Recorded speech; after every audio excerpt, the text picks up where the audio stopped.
Assalamualaikum warahmatullahi wabarakatuh. Perkenalkan, nama saya Mevil Lestari, NIM 2413003 dari Prodi PO semester 2, Kampus Institut Agama Islam Nahdlatul Ulama. Di sini saya akan memenuhi tugas UTS dari matkul kewarganegaraan, yaitu model-model demokrasi. Baik, saya akan menjelaskan model-model demokrasi. Yang pertama adalah demokrasi liberal, dimulai dari 1950 sampai 1959.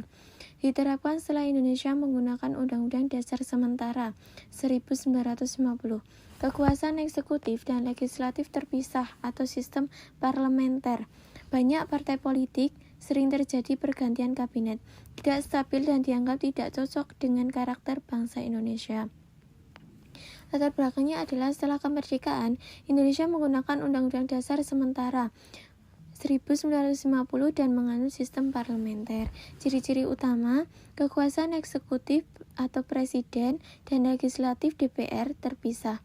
Banyak partai politik bermunculan, tetapi sering terjadi konflik dan pergantian kabinet atau pemerintahan tidak stabil.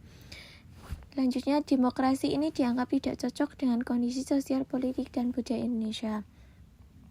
Yang kedua adalah demokrasi terpimpin, dimulai dari 1959 sampai 1965.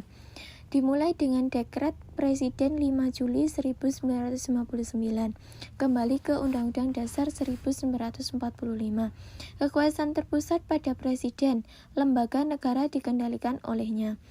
Kebebasan politik dibatasi, dominasi militer dan partai tunggal atau PNI. Latar belakangnya adalah Presiden Soekarno mengeluarkan dekret presiden yang membubarkan konstituante dan kembali ke Undang-Undang Dasar 1945. Ciri-ciri utama yaitu kekuasaan terpusat pada Presiden Soekarno, bukan pada rakyat atau lembaga legislatif. DPR dan lembaga negara dikendalikan presiden. Kebebasan politik dibatasi, hanya satu partai yang dominan yaitu PNI dan peran militer sangat besar. Demokrasi cenderung otoriter dan tidak memberi ruang bagi oposisi. Yang ketiga adalah demokrasi Pancasila, Orde Baru, dimulai dari 1966 sampai 1998. Dipopulerkan oleh Presiden Soeharto mengacu pada Undang-Undang Dasar 1945, tetapi bersifat otoriter dalam praktiknya.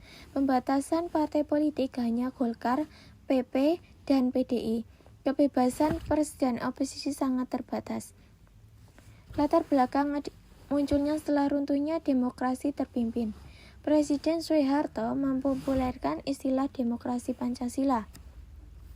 Ciri-ciri utamanya adalah secara hukum mengacu pada Undang-Undang Dasar 1945, tapi dalam praktiknya sistem otoriter tetap berlangsung.